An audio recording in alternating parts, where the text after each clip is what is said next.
post this meeting to our site afterwards. Please stay on mute. As you entered, you were on mute, and we're giving you the ability to unmute and turn on your camera if you wish. But if you don't have anything to say in the moment, then just keep on mute, and you can unmute when the time comes. Enter any thoughts or questions in the chat at any time. And also, this is I don't want to say two-way, but multi-way conversation. We want to hear from you during these meetings, so feel free to raise your hand and share your thoughts during the discussion sections. We'll pause several times throughout this presentation for discussion. So next slide, just a little bit about the agenda for today. We're going to share an update on our LIFT program working group. And then Jessica is going to go into our current NOFA funding availability. We're going to talk about our next NOFA. I can't believe we're already talking about 2025. And then we're going to have a data discussion and ask you a bunch of questions. Okay, I'm seeing that some people are still having the inability to turn on your camera or unmute. So just hang tight. We will keep working on that. Great. Well, I will dive into the first topic. And again, feel free to let us know if you're having any technical difficulties or if you have any questions. So if you want to go to the next slide. Okay, so many of you know that we last winter, we convened a work group to address some of the challenges that stakeholders and the state are experiencing with LIFT homeownership development. For those new to LIFT, LIFT is our main homeownership development funding source. It's funded by Article 11Q bonds, and homeownership gets an allocation of these bonds every year to fund homeownership development projects. And this program has been around since 2018, and it hasn't been the easiest program to navigate. And so last winter, stakeholders gathered together rounded up a bunch of issues with the LIFT program that are issues that many people have been trying to work with for many years, and we formed a working group to try to address those issues head on. And so this working group consists of OHCS staff, DOJ, and many stakeholders here on the call today. They include developers, they include attorneys, bank financing, construction lenders, and are there any other stakeholders that I'm missing? I think that kind of rounds out the group of folks involved. We also have some network people from Habitat Humanity Oregon and Housing Oregon. And so the goals of this working group, or our priorities, are to enhance understanding and communications about the LIFT program between OHCS, DOJ, and stakeholders, explore options for constitutionally right-sizing the operational controls used for LIFT in a way that protects the state's investment while reducing barriers for development partners, create a realistic and sustainable approach to LIFT loan valuation that fosters development in rural and high opportunity areas, problem solve to make LIFT a more accessible program for emerging small, rural, and culturally specific homeownership developers, ensure that developers receiving LIFT can also access construction financing, and improve access to mortgage products for LIFT home buyers. So these all represent unique challenges with LIFT that the group is working to seek to be really solution-oriented to making LIFT a more inclusive and accessible program overall. The group has convened 4 times since March, and we've made some progress so far. You can go to the next slide. Progress includes Just ongoing collaboration at a level that hasn't been done before. We have all these people in a room together, really smart people trying to think through solutions. Um, our stakeholders presented us with a list of operational controls. And for the first time, we're really trying to get on the same page about what OHCS sees are the operational controls of the program, what partners see as the operational controls of the program, and how we can still meet the constitutional requirements of these Article 11Q bonds, but have these operational controls not impact the viability of these projects and not put up as many barriers. Um, a couple months ago, we had a conversation with mortgage lenders, which was really helpful to talk through some of the barriers that people are facing on the back end, or not the back end, the in the final stages of lift when the homes are actually built and we need to get homeowners in these homes. And then another key topic that has come up is just getting a set of standardized templates, so lift documents that really work for everybody. So the documents are going under some revisions.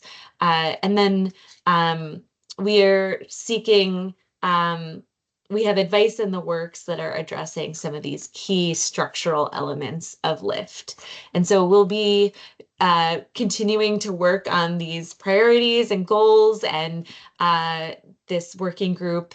We have a third-party facilitator that's set to work with us for, I think it's 4 more meetings, but I think the work of this working group will continue beyond that, helping us make some really key policy and program decisions. And then we'll be sharing out in this forum and likely through other forums to make sure that everybody knows what the progress and accomplishments of the working group are.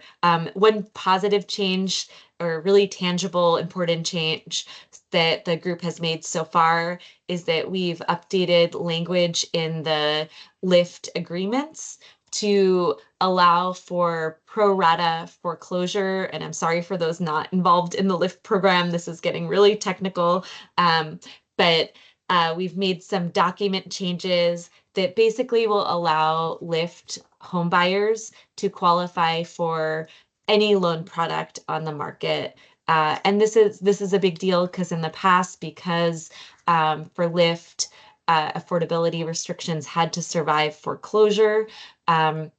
This made it so that it was hard to get any mainstream mortgage product. And with these changes, we're very hopeful that this increases access for lift home buyers so that they can have their pick of mortgage options out there. So that's just one really tangible change that's been made. And I hope that by the next time we come back to this quarterly call, we'll have a lot more positive developments or changes and accomplishments to report out. And I just wanted to pause before we go to the next agenda item. Any questions? And are there any working group members here that want to share other updates?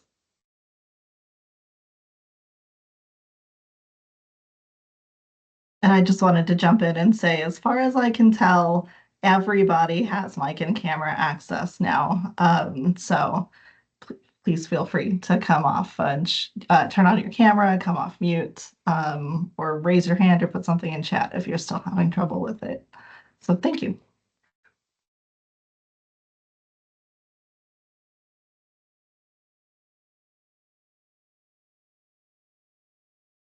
Great. Well, just a big shout out to our committed uh, working group members who are participating during the meetings and offline.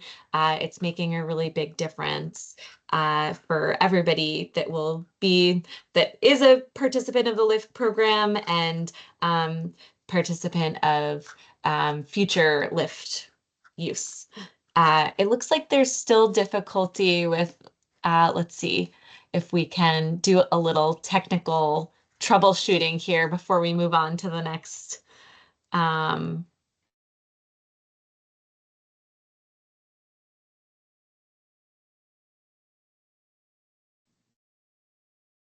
So I see Shannon still having problems. So let me check specifically.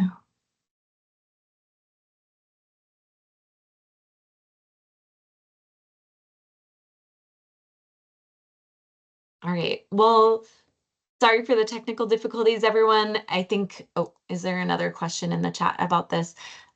Could you repeat the change that was made to the affordability restrictions? So no change to the affordability restrictions. Just stepping back, Lyft has um, the affordability term of 20 years. And then if the developer agrees to keep the homes affordable for another 20 years, then the Lyft loan is satisfied. The restrictions are that they need to be affordable to people 80% of area median income or below. So those affordability restrictions are still in place. It's still the same program guidelines related to that. The only difference is that if an individual home or multiple individual homes in a project go through foreclosure, which is very rare in a community land trust or shared equity situation, uh, those homes would have the ability to be released individually from the project, so it wouldn't endanger the whole lift project. Um, the home would be released free of affordability restrictions if that portion of the lift loan is paid back to OHCS. And that um, stipulation in the contract or allowance in the contract enables home buyers to qualify for conventional mortgages. So we are still confirming this language with Fannie Mae. I think we had come to partners before with a single loan waiver pathway uh, so that partners home buyers utilizing Lyft could still access Fannie Mae or loans that meet Fannie Mae selling guidelines. This change means that we don't need to go through this special Oregon process, and that Lyft home buyers are treated like any home buyer on the market and have their option of loans. So more to come about that. We can also put more information about it up on our website as those changes go through in our documents, but they should be showing up in any new deal moving forward. Um, and so more concrete language to share about that is forthcoming. Any other questions? Feel free to put it in the chat if you're not able to say it aloud. Okay, well, if you think of anything, put in the chat. Otherwise, I'll pass it over to Jessica to go to the next topic. Great, thank you.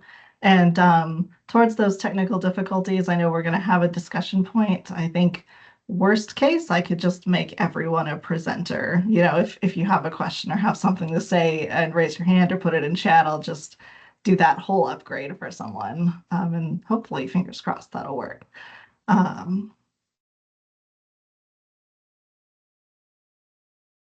Oh, Talia, there is one question in the chat. Will you be sending us guidelines on Lyft?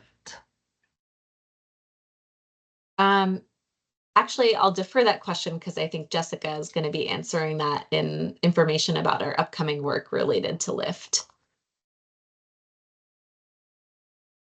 All right, perfect. Thank you. Uh, all right. So if you don't already know me, I'm Jessica McKinnon. I use she, her pronouns, and I'm the Senior Homeownership Development Program Analyst here at OHCS. Today, I'm going to talk about the Homeownership Development NOFA, both this year's and next. So this year's NOFA is moving along nicely. For our first rolling NOFA, everything has been moving forward just as we'd hoped it would. This slide shows the timeline for the rest of this year's NOFA. So on August 2nd, we'll be presenting our recommendations for the second quarter of the year to Housing Stability Council. Awardees from that presentation should expect their reservation letter just a couple of weeks after that. We are accepting applications until September 2nd. So if you're interested in applying, please know that please know that we are still open for about another month and a half. Applicants that apply by the September 2nd deadline should expect to be recommended to Housing Stability Council and receive their reservation letters in November. Of course, you may be wondering if the application has been open all year, are there still funds left? And the answer is yes. So for LIFT, we released $40 million in this NOFA and have awarded almost 26 million so far. In August, we'll be recommending another roughly 3.8 million, which means that we'll still have a bit over 10 million available. We released 5.2 million LIFT supplemental and have so far awarded about 4.6 million. Neither application that we're recommending will include LIFT supplemental, so we'll still have about 600,000 available. So far, we haven't received any additional applications, but that final line on the slide does show the pre-applications that we've received that haven't yet applied, but they also haven't let us know if they don't plan to apply this year. You can see these parties are interested in requesting more funding than is available. In this last month and a half, those funds will be awarded by order of application. And of course, all of those rules are set forth in the NOFA document. All right. So moving on to what I'm sure you're all looking forward to and our favorite summer activity, kicking off the development of next year's NOFA. So this slide has a rough timeline of what we're looking at doing for the rest of the year. We expect to do a lot of work and see a lot of you all between August and October. During these 3 months, we'll be doing 3 very large and very important tasks. The first will be developing the framework of the NOFA. This is something that we do every year and includes things like implementing program and policy determinations from the LIFT working group, deciding how the NOFA will work, and coming up with all of our rules are basically what gets included in that big NOFA document. We're also working on figuring out how OAHTC tax credits can be used for limited equity co-ops. We plan on developing that during this time frame and including that in the next NOFA as well. The second big effort is partner engagement. As we work through the development of all of these details, we will want to touch base with you all multiple times to update you on where we are, as well as hear and implement your feedback. We also want to be sure that we're reaching folks outside of this room. Excuse me.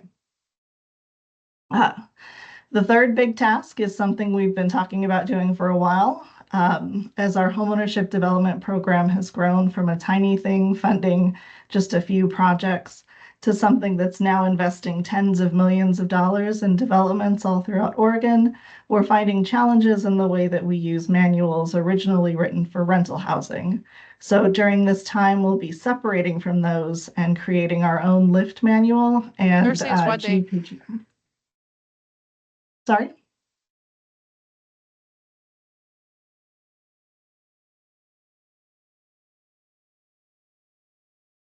Sorry, was there a question? All right, no question. Okay, sorry. All right. So those first 3 months, we're going to be focused on the big overarching questions like how does our program work and what rules do we follow? In November, we'll present our plan to Housing Stability Council to get their first feedback. And then we'll use all of that to finalize the posting documents and submit to DOJ for approval, and then get started on all the other supplemental documents. In December, we'll bring the request to Housing Stability Council to approve everything and then finalize all of the documents. And then, as always, you should be able to expect us to publish everything in January.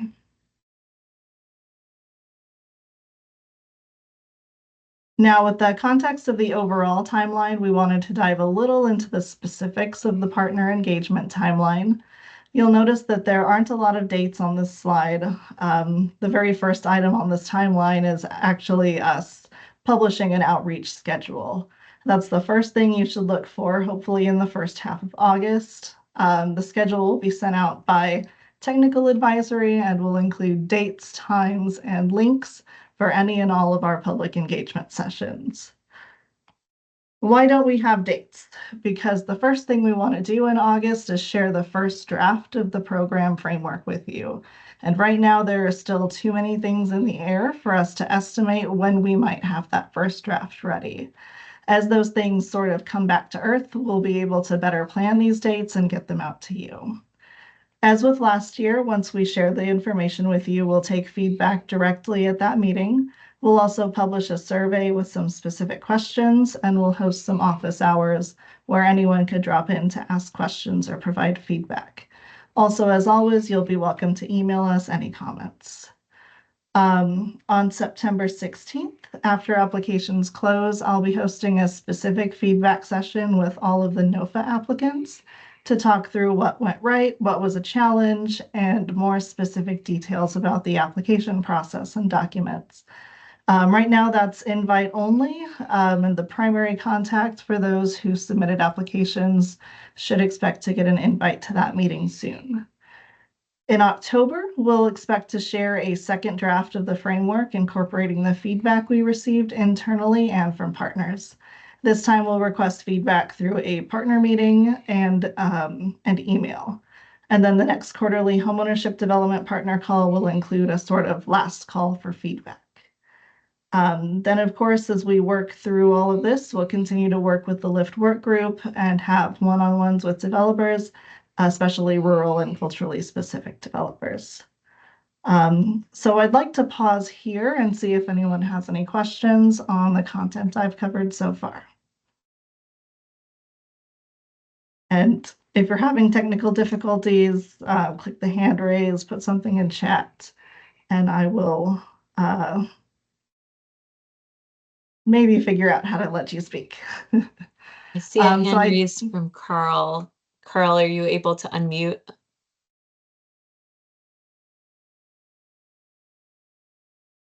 Let's see if I can make you a presenter. Okay, how about now, Carl? Can you unmute?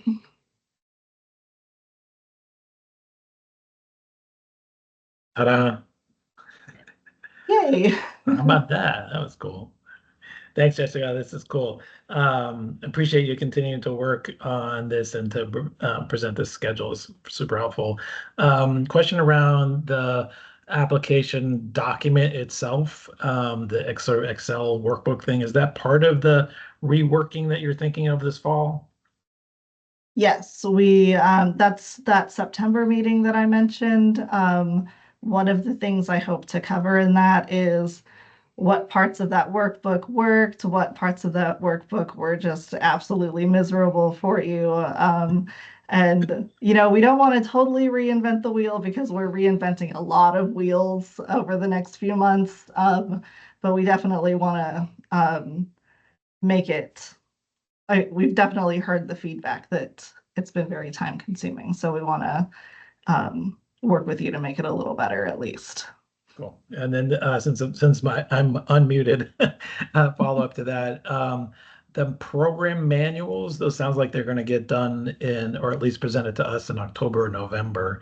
Doesn't give us, I think what you're thinking about doesn't give us a lot of time to comment on them. Is that a correct assumption or something else?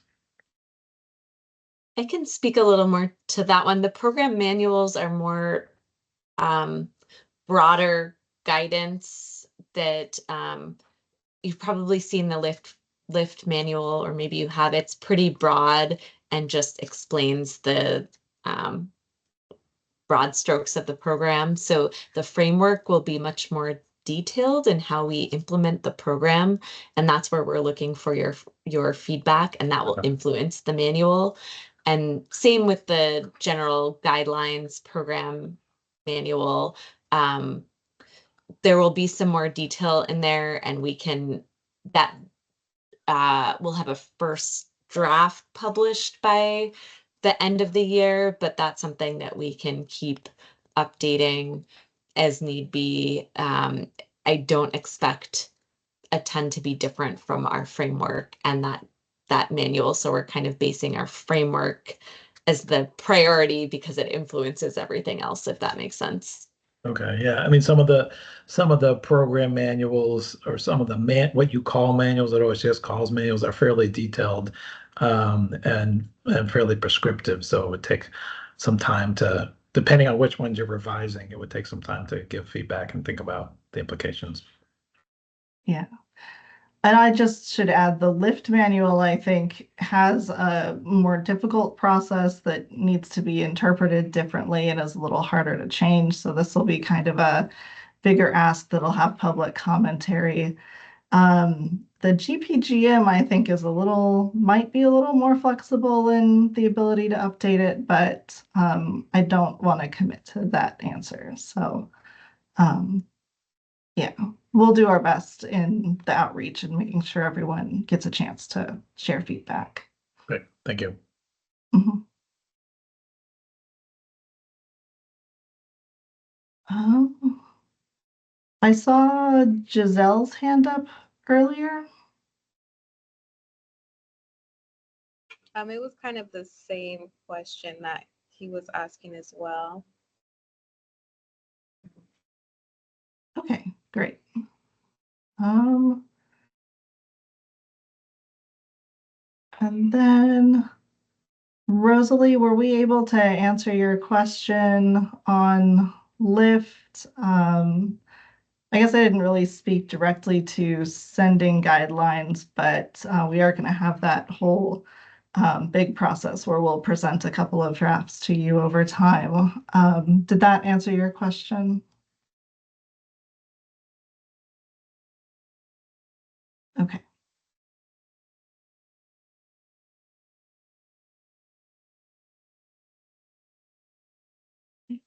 Are there any other questions before I move on?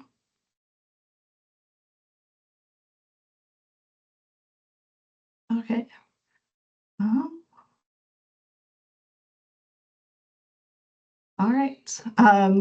So I know I said engagement isn't really going to start until August or September, but we do have a few questions for you that can help us get started on our work.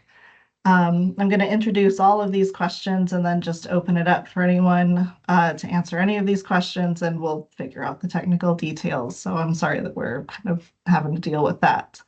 Um, so the first is, how do you want to give your feedback? Before we fully develop this engagement schedule, we're interested in hearing how you'd like to engage with us. If there are any systems that you think work well or any other kinds of preferences. The second question is, how can we reach developers that haven't applied because of lift restrictions or application requirements? We recognize that lift is specific and complicated and that a lot of developers are ineligible or just can't make it work. We also recognize that those developers are not going to be on these calls or signed up for those technical advisories.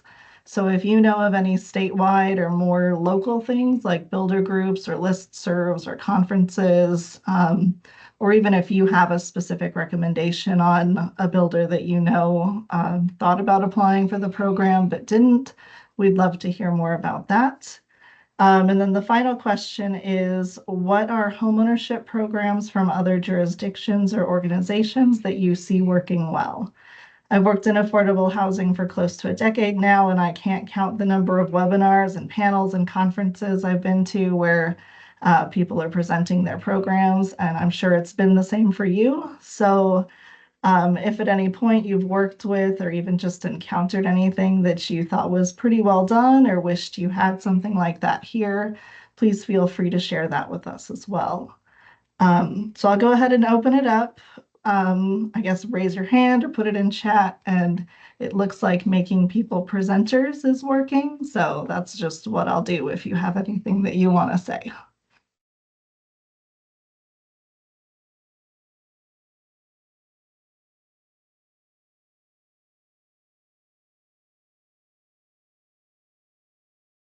Just to quickly chime in as people collect their thoughts. Hopefully, I'm not interrupting your thoughts, but just wanted to share that this coming 2025, we don't expect to have general funds, flexible general funds to build into our homeownership NOFA. It will just be lift funds. But we are hoping that post the legislative session, we'll be able to refund our homeownership development incubator program, which had pre-development funds, a set aside for tribal entities. It had the supplemental funds for LIFT, and then also just development funds for developers that don't qualify for LIFT. So that's not going to be part of this NOFA this year, but we're hoping it will be part of our NOFA for the next biennium.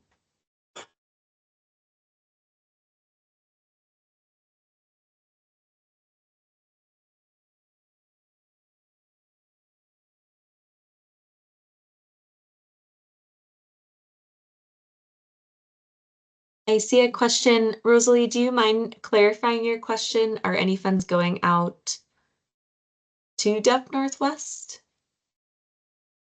And Rosalie, I'll make you a presenter in case you want to.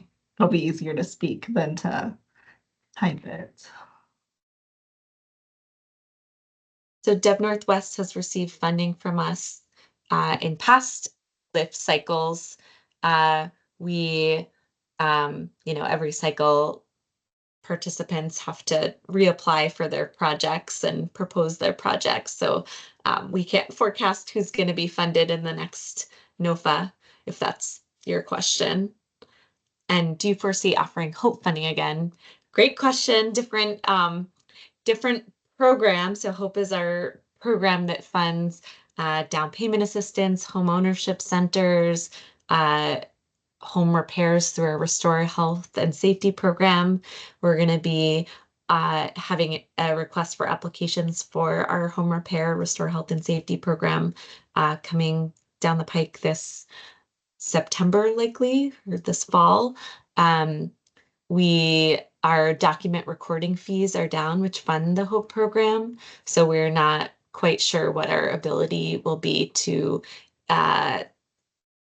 fund those contracts again in the next biennium.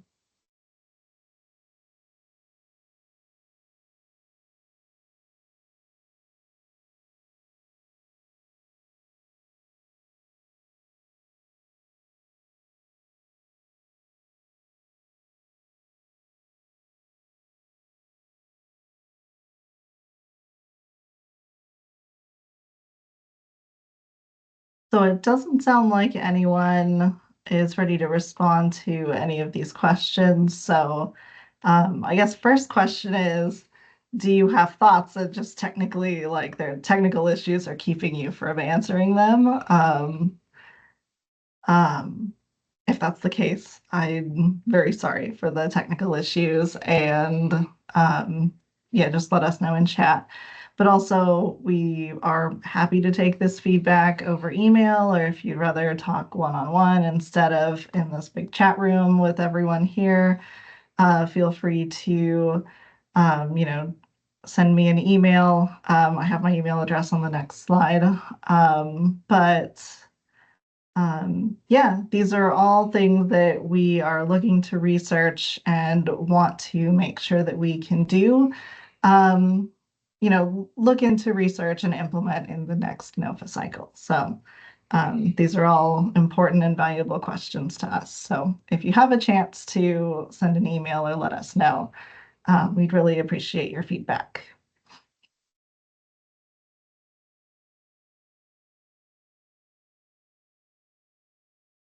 Okay. And the final slide here is just another call for information. For the first item here, as some of you may know, Housing Stability Council requested that we provide them a presentation on community land trusts, especially on community perceptions, wealth building, and other outcomes. As we put this presentation together, we specifically want to include actual feedback that you've received from your own community engagement work and the homeowners you work with. We're specifically interested in learning about some of the outreach that you've done and the general perceptions of your local communities, especially BIPOC households and communities. And we want to hear both the good and the bad opinions. If you have data from surveys, transcripts from focus groups, or something else, we would absolutely love to see that. We'd also love if you could share any kind of data on wealth building for the households in your CLT, with the goal of answering questions like how quickly homeowners build equity, and if they'll be able to build enough to move on to a home where they own both the home and the land. We're also interested in hearing any other major projects that you may have done, like homeowner satisfaction, community building, things like that. That second item, related but totally separate, we're also looking for information that we can share to provide local outcomes of homeownership. So we do have access to all of the studies that show things like homeowners are more likely to engage in community meetings, children of homeowners are more likely to become homeowners themselves. But we wanted to ask that if you've done any work on those larger outcomes for the communities you serve, we would love to include that in some of our materials and talking points. And then in both of these cases, we're looking for some more solid evidence that can point to specific data or community engagement.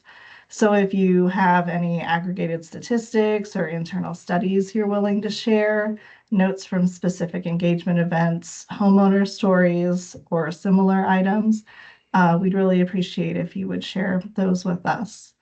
And if you do have something, there are two ways to share.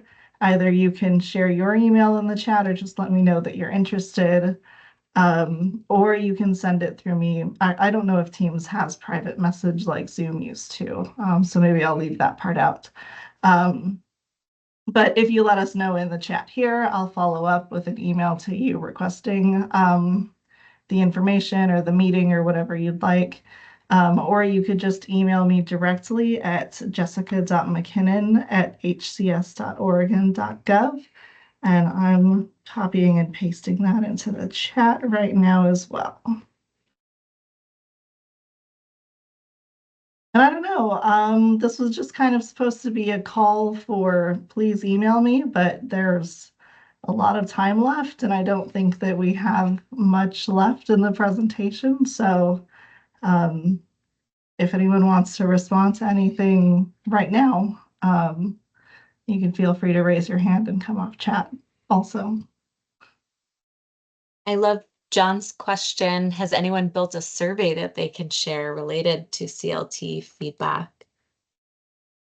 Oh yeah, I love that too.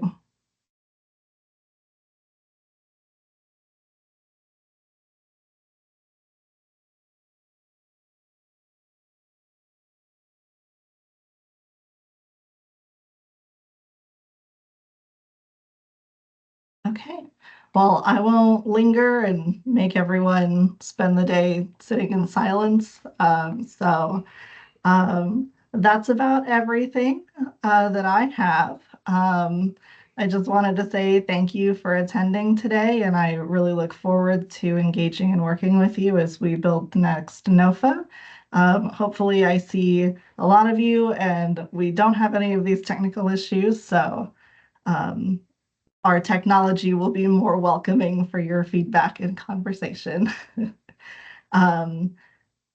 Talia, is there anything that you wanted to add at the end? The link to where we post the slides is in the chat, so look for that in the next week. And thank you so much for attending, everyone. And thanks in advance for those that reach out to Jessica by the end of August with if you have any data to share related to CLT feedback. And yeah, thanks for your continued partnership. Have a great day, everyone.